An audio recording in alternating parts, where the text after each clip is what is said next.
నమస్తే, welcome to yo-yo TV. ప్రస్తుతం మనం ధర్నా చౌక్లో ఉన్నాం. అయితే గత కొన్ని నెలలుగా వీఆర్ఏ వారసులందరూ కూడా రోడ్డెక్కి ధర్నాలు చేస్తున్న పరిస్థితి. అయితే గత ప్రభుత్వం తెచ్చిన జీవో ప్రకారం 81, 85 జీవో ప్రకారంగా 3797 పోస్టులు అయితే ఖాళీ ఉన్నాయి. సో ఆ ఖాళీ పోస్టులన్నీ వీఆర్ఏ వారసులకు ఇవ్వాలంటూ కూడా వాళ్ళు గత కొన్ని రోజులుగా చేస్తూ ఉన్నారు, ధర్నాలు చేస్తూ ఉన్నారు. అయితే ఇప్పుడు అధికారంలో ఉన్న కాంగ్రెస్ పార్టీ నాయకులు కూడా వాళ్ళు గతంలో వాళ్ళకి హామీ ఇచ్చిన పరిస్థితులు కూడా చూసాం. సో మనం మాట్లాడించే ప్రయత్నం చేద్దాం. మనతో పాటు వీఆర్ఏ వారసులందరూ ఉన్నారు, మాట్లాడించి మరిన్ని విషయాలు తెలుసుకున్నారు. అన్న నమస్తే. సో గత కొన్ని నెలలుగా పోరాడుతూ ఉన్నారు, ఎమ్మెల్యే ఇళ్లను ముట్టడి చేశారు, అసెంబ్లీ ముట్టడి చేశారు, ధర్నాలు చేస్తున్నారు. ప్రజాభవన్ ఏదైతే అక్కడ ప్రజాపాలన దగ్గర కూడా వెళ్ళి అప్లికేషన్లు కూడా ఇచ్చిన పరిస్థితి. అయినా ప్రభుత్వం దీనిపై ఎలాంటి స్పందన లేదు. ఏం చెప్పదలుచుకున్నారు అసలు? వీఆర్ఏ వారసులు గత 2 సంవత్సరాలుగా జీవో వచ్చింది, జీవో ప్రకారం ఉద్యోగాలు వస్తాయని చెప్పేసి తన కుటుంబంలో అన్నదమ్ముల మధ్య ఓటాలు పంపకం చేసుకున్నారు. ఒకరికి ఉద్యోగం వస్తే ఒకరికి భూమి ఇవ్వాలి, ఒకరికి ఇల్లు ఇవ్వాలని చెప్పేసి ఓటాలు పంపకం చేసుకున్నారు. భూములు లేనటువంటి వాళ్ళు డబ్బులు ఇచ్చుకున్నారు, 10 లక్షలు 20 లక్షలు ఇట్లా డబ్బులు ఇచ్చుకున్నారు.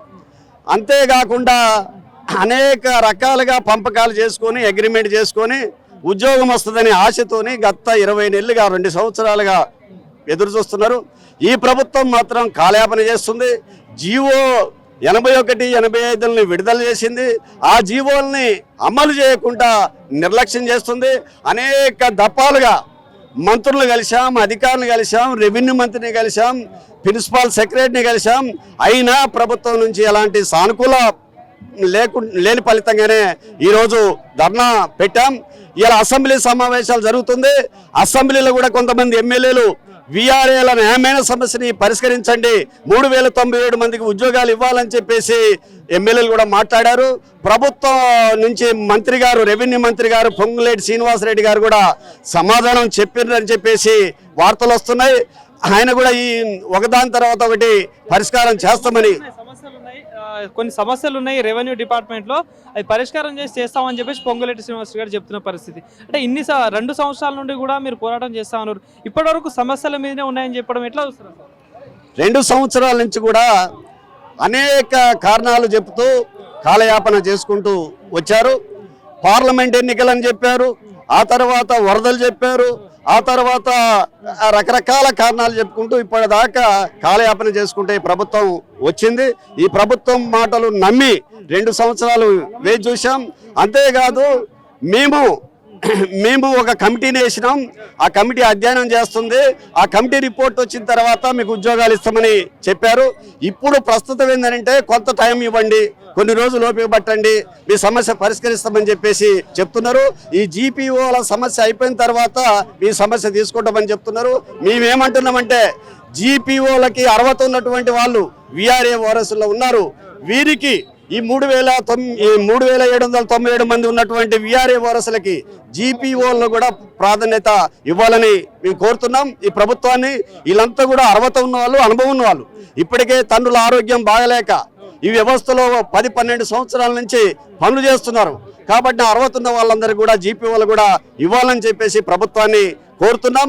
వెంటనే అసెంబ్లీ సమావేశాలు అయిపోయేలోపు ప్రభుత్వం స్పందించి 3797 మంది వీఆర్ఏ వారసులకి ఉద్యోగాలు ఇవ్వాలని ఈ ప్రభుత్వాన్ని డిమాండ్ చేస్తున్నాం. ప్రభుత్వం కొత్త నోటిఫికేషన్ వేసి కొత్తగా మళ్ళీ తీసుకుంటే దీన్ని మీరు స్వాగతిస్తారా? ఇట్లా ఏం చెప్తారు అసలు? జీపీఓ ఉద్యోగాల్ని మేము స్వాగతిస్తున్నాం. ఎందుకనంటే గ్రామ స్థాయిలో ఒక రెవెన్యూ అధికారి అనేది గ్రామ స్థాయిలో ఉంటే ఆ రెవెన్యూ పనులు చూడటానికి ఆ అధికారి ఉంటాడు. కానీ ఆ రెవెన్యూ అధికారికి కూడా సహాయకుడు ఉండాలి, ఆ ఒక్కడే చేయలేడు. గతంలో వీఆర్ఏలు ఉండే, ఇప్పుడు వీఆర్ఏలందరినీ కూడా ఇతర డిపార్ట్మెంట్లో వేశారు.